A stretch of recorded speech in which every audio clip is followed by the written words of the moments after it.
On today's show, we debate which Eastern Conference team scored the bigger win last night. Isaiah Thomas's Celtics or John Wall's Wizards. We pick the better ball to the head, LeBron's next book, and words to describe Okafor's, air quotes, defense. And this week's meme team will have you laughing harder than Zeke and Magic. It's Thursday, March 2nd. The starter starts now.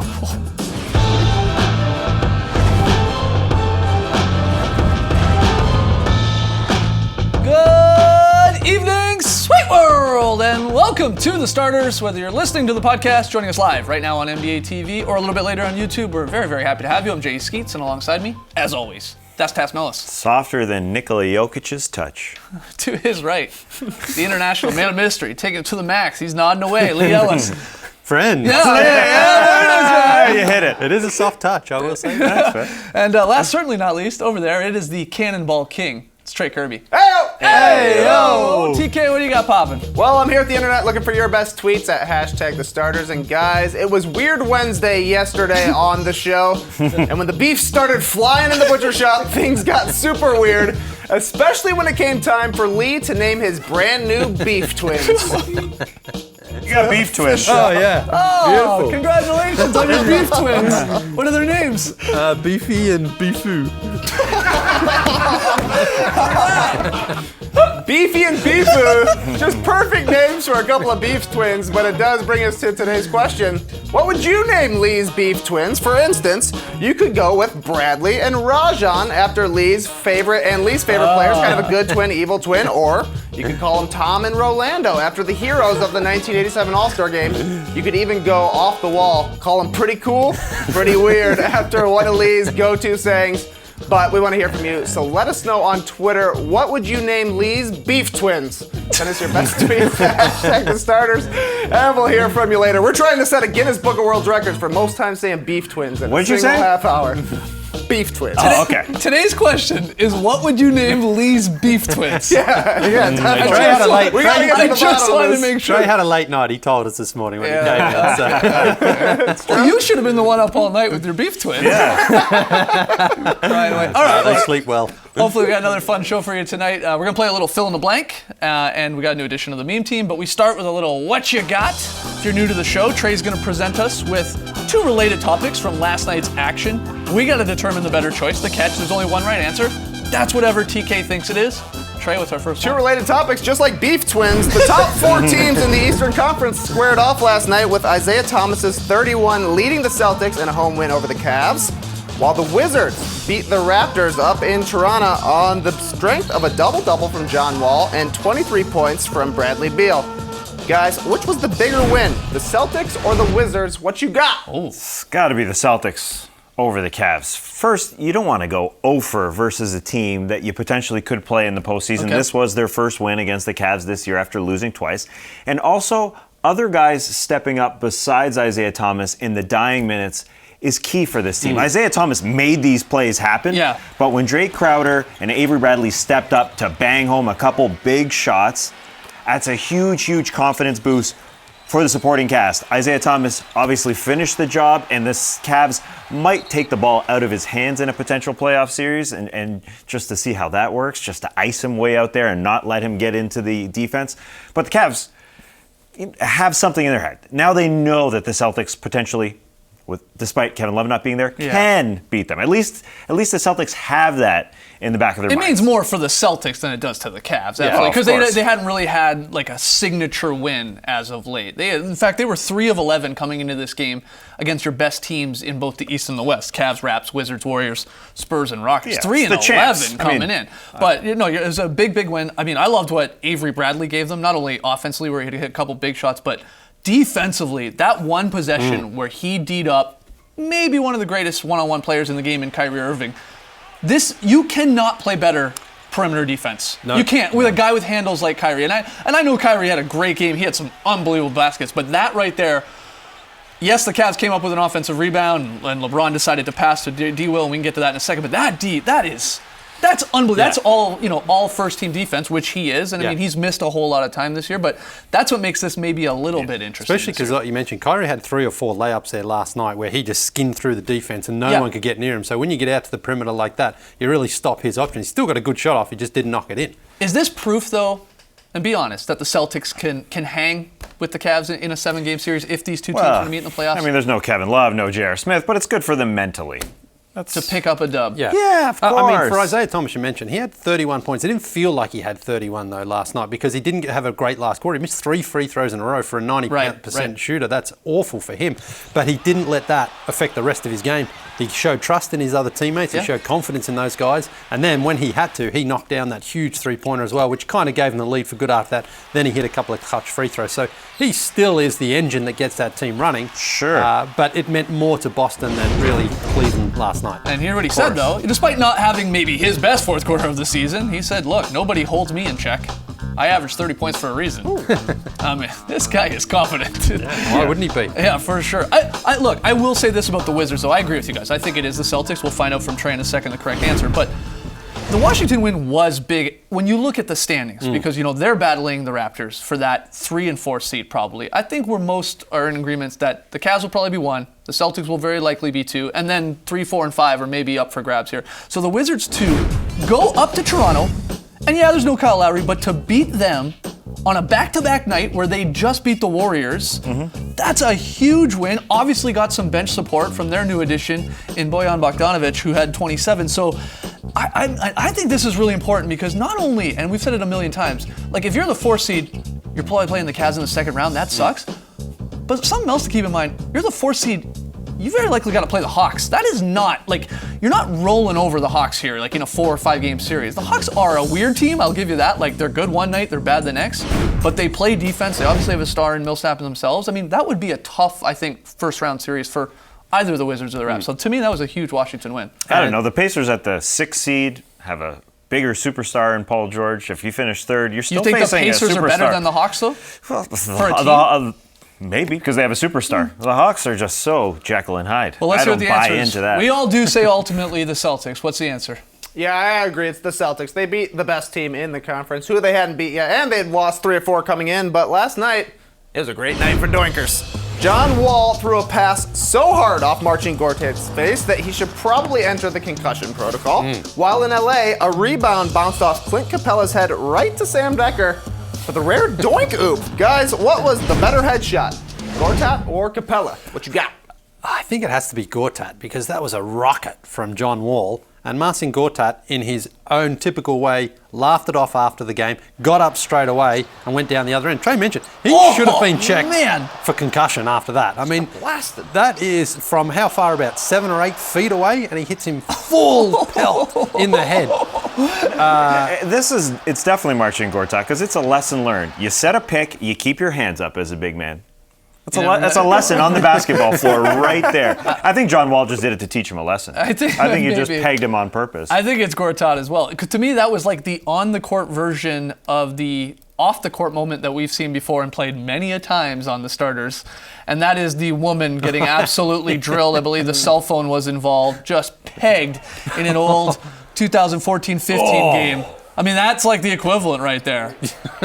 And that won our fan of the year. So I got to go Gortat. Look, Capella, that one at least he got an assist sort of on the play. It was a turnover for the Wizards. So maybe that's the one thing going for Capella's. But it was more delicate here from Capella. Look, and Sam nice Decker, hey, great awareness from Sam Decker. He doesn't care about his teammate. He's like, I got to get a bucket here. So that's perfectly thrown up there. Crazy. Nice little finish. All right, so okay. We all go Marcin Gortat in the end. Trey? Yeah, it's a tough one to choose, but I went with Gortat as well. Basketball in the face had a basketball in the face.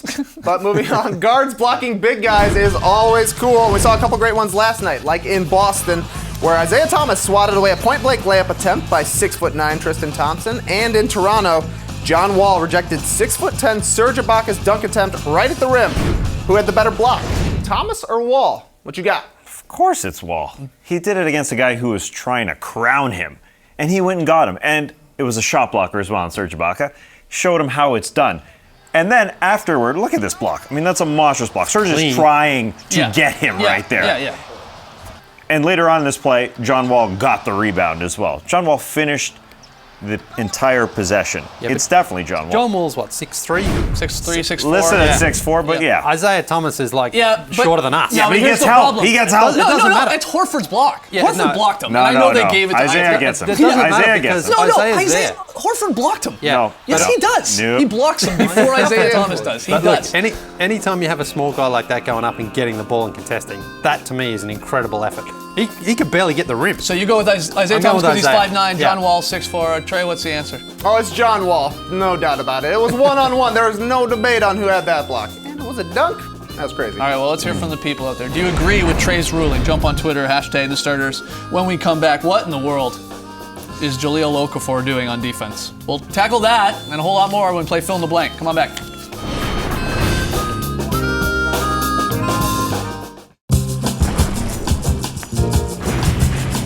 Back with the starters. Let's play a little Fill in the Blank. Trey, got some questions. We'll do our part to fill in the blank.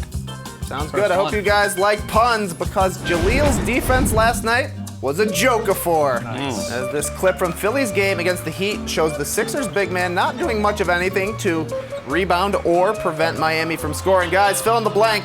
Jahlil Okafor's defense was blank. What do you got? What do you got? Yeah, I went with so sad. To quote Trump, so sad. Just so sad. And what's sad about it is not only he's not trying at all, it's like they basically told this guy a couple weeks ago, hey, stay at home, we're going to trade you. They didn't, and here he is. That's why I wrote why they couldn't trade him. This is what teams and scouts look for when they're looking at a player. And you mentioned it, Skeets. Defense is so much about energy and effort and just trying. And he's just looking around, not blocking out, Yeah. not even trying to pick up a guy. Like, that's a very, very bad look. It doesn't compensate for how good an offensive player you are if you're just on the other end, you're just zoned out. Yeah, not having a hand up. I didn't go with the rules here. I just gave him a nickname, the Okafor tree. Drew a tree. Because he literally didn't move. I mean, Yeah. he was like a tree. He And- just stood there. Remember Like that that artwork. clip we saw of Avery Bradley on Kyrie Irving, how much footwork was involved in Yeah. that and just the effort Yeah. to try to stop him there. That's what defense is, just getting up in someone's There's face. forget the feet work. What about the arm work? Yeah, he didn't put his arm, he didn't You're put his 7 arm up feet tall, once. man. Yeah. And look, we have seen this with other players before. I mean, there was a sure. couple years ago where Harden, we were doing this every second day of like, Yeah. look at him on defense doing nothing. We were doing it with Dion Waiters on the offensive end, looking at him clapping for the ball. Like, once you sort of get that reputation, that starts to happen, and Yeah. he's going to have to put in some work to really try and shake this, because otherwise, we'll start seeing a whole lot more of these clips. Exactly. That's Yeah, and what's the gonna happen. difference is between a guard and a center. I mean, the center's defense is just so much more important. Yeah, no, for sure. All right, Trey, next one. All right, you guys aren't going to believe this, but Phil Jackson still wants to run the triangle in New York. As the New York Daily News has reported that the Knicks are going to use the rest of this season to evaluate which of their players gets Phil's favorite shape. Oh, man. FITB. Phil's insistence on running the triangle is blank. It's misguided. It's crazy. What'd you go with? I went with a bizarre love. Yeah, I mean, I think we're saying the same thing here. Bizarre love. What I don't Bizarre get love. is they're not that bad, the Knicks are offensively. Now, they're not great, but they're middle of the pack. They're like 14th or 15th when it comes off it. Defense is their issue. They're one of the worst defensive teams in the league. They have been for a couple years now. That's what they should be focusing on. Instead, he, again, you're right, has this bizarre infatuation with this old school of, hey, when we were winning titles with Michael Jordan and Yeah. Kobe, we were running the triangle. We got to find some players that can run this is insane. And he's putting Jeff Hornacek, in a really tough position. Like, if you want to run the triangle, then you should be the coach of the team. Yeah, that's I what don't think you Larry should be- Brown said. Yeah, right, exactly. And this is the problem is you've got a superstar already in Kristaps Porzingis. If I was the coach, I'd say we're running everything through this guy. Now, I know he's been injured and this season's probably a wash already, but you've got to play to his strengths. The triangle worked great when you had Michael and Shaq and Kobe and Yeah. Scottie Pippen like superstars running it. If it was that easy and if it was that successful, then every the team teams would be doing it. would be running it and it would be having success here in New York. It doesn't work when you don't have superstar players. It's almost admirable, though, how much it's admirable how persistent he is, right? like he just doesn't stop. So that's why I And more wrote persistent. than a telemarketer. Oops. Uh-oh. I forgot the T. Memphis. What am I? Shout out to Chris Broussard. All right, Trey, final one, man. All right, well, We'll try and spell things right. congratulations, LeBron. Before last night's game with the Celtics, LeBron James, the King, was spotted literally reading Mario Puzo's The Godfather as he walked into the arena. Guys, that book is a classic, much recommended, but fill in the blank. The next book LeBron should read is blank. A book called Rest by Alex Pang is what I would recommend to LeBron. And the reason is you can get more done when you work less, and that's what LeBron needs to do right now. We've talked about it a number of times on the show. Get those minutes down, take some games off, be fresh for the playoffs. He's 10th in total minutes played, second in minutes played per game after Kyle Lowry. We've talked about it a million times. He's got to get more rest. Read that book, man. He's got to read Martin Short's autobiography, because I'm reading it right now. Oh. We could have our own book club. He could pick me up in the Kia. We could talk about chapter 4. Oh, Martin didn't get that job he wanted. It was so sad. This was recommended to me, actually, by Pelicans play-by-play man Joel Myers. I'm enjoying it so far. What? Can I ask you a question? Did you go home to get this book today? No. I bring it You here. travel with the book? Oh, I travel nice. everywhere. I'm like LeBron. I'm reading in between breaks. All right. I'm going with Down Under by the great travel I've read writer that. Bill Bryson. Fantastic book. Now, LeBron told me last year that if a game was played in Australia, he would love to go out there and play it. I think if you read this book, it gives you a little taste of what to expect when you go down. Go for it. It's a great book. And get away from basketball and sports and all that and just expand your mind. Have you guys seen the hammocks on campus here? Yes. Yeah. Turner Broadcasting sets you up for some great R&R time. That's where I go with my book. That's where you disappear Oh, yeah. for hours outside. Okay, it all makes sense now. Quick break when we return. Brand new edition of the Meme Team. Apparently it's hilarious.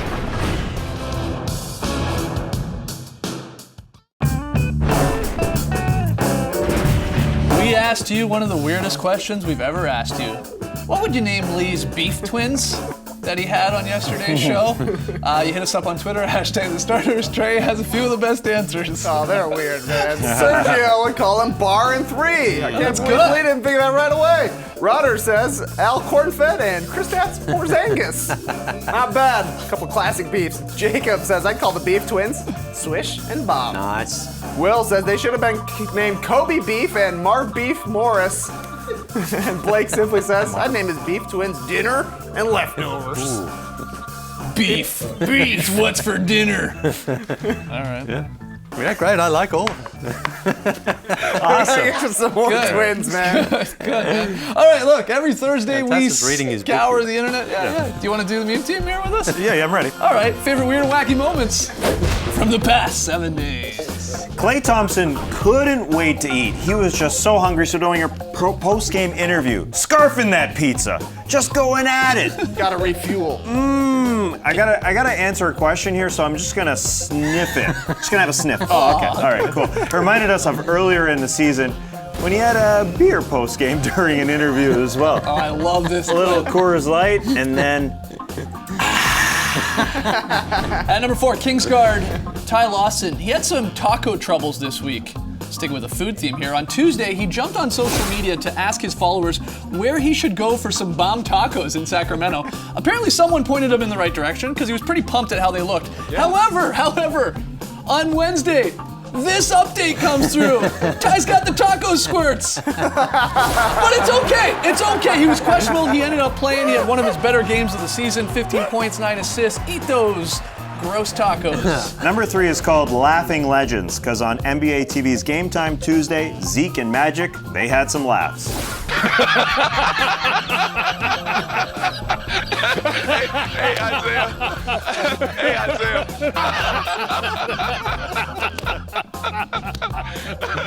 I learned from the best. Wait, hey Magic, he got. Wait, with your plays. I can't. At number 2 on Tuesday, we had a pigeon get stuck during a college game in Boise State. Now, this pigeon was so high and so stuck, we couldn't get it out with a ball or the broom, so they had to bring in a child, nay, a hero, to climb up the back of the net. He's going up the stanchion Courageous. to dislodge the pigeon. Not dangerous at all. Just a get up there. Every arena has to get one of these kids. This kid, where you go, guy? At number 1, Portlandia's crew continued their Portland Public Access series with Blazers star Damian Lillard. There's different positions on a team. There's the point guard, point clip, defender, offender. There is the point person. There's the guarder of the ball. Offense. Cool guy. Defense. Cool guy. Cool guy, for sure. Tell me if my form for bouncing a basketball is good. It's like this. It's like you petting a dog. Yeah. Wait, that's how you're supposed to do it? Just smooth. Do you guys practice dribble. on dogs? Why doesn't the team ever come out in Halloween costumes? You know, Dracula. You know what I mean? Like, I never see like a sort of Dracula theme. I don't know. We probably get fined. Right. You can't do a variation on it? Not really. I think that's it. I think that's it. That is it. Yep. The meme team. That's it. Fred Armisen, he dribbles a basketball like Nicole Kidman claps at the Oscars. So it's all this, just palms like this, yeah. Like Well this. Like this. Like this. You haven't got long Like enough this. fingernails. Yeah. Like this. Give me an ISO. Like this. You got Keep Kidman it going, hands. keep it No. going. Oh, you got it. Oh, Slenderman. Thanks for that shot. Way to go, Sharon. We got another great shot coming up because we got a wedgie. Yes! Number 39 on the season. We're almost at last year's total of 44. We are oh so close. A nice little tip wedgie here. Ooh. Guys trying to get it. That's a rare one. We don't A usually see these. suspenseful wedgie. Yeah. Ooh, ooh, ooh. Getting one every 23 games, guys. Right. Again, just 5 short of last year's total. But we don't want to get to 44. No, we want to get to 50. Yeah. Yeah, on pace for 56. We might not even have to include the playoffs Whoa, this whoa, year. whoa, whoa. Let's not jinx anything. We should. Let's 6 not weeks jinx to go. anything. All right. When we return, Lily's very solid play. Throw some thumbs on this.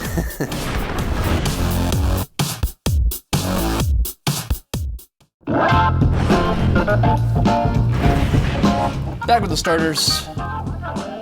I'm up 1 game in March's pick and payoff, but we just finished February and Trey lost. So on March 8th, Trey will be doing what we're calling our March Madness pick and payoff. So must-watch television here on the starters.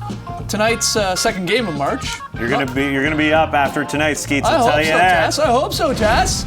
We're split. Obviously, Trey and Lee got the Thunder. You and I got the Blazers. Lee, VSP. It all happened in Milwaukee last night. They got the wedgie, then they had an absolute corker of a very solid play. 9 passes in 12 Wow. seconds. It's still What? going here. It's still Wow. going, including a real Marc Gasol bullet here from Nikola Whoa. Jokic over to Gary Harris and finishes it perfectly with a layup. That's what I call a very solid play. Awesome stuff. Tomorrow is Friday, which means we're going to hit you with a classic edition of the Drop Podcast. We'll get it up as soon as we can. iTunes, Google Play. I think we're going to pick our, I guess, 3/4 mark award winners right now. You know, MVP, and we'll go through all the awards. So check that out on our website, and as I said, iTunes, Google Play. TNT doubleheader. We'll see you guys tomorrow. Thanks for joining us. And remember, long fingers are a characteristic of great sportscasters like J.E. Skeets and Bomani Jones. Oh, race today, people.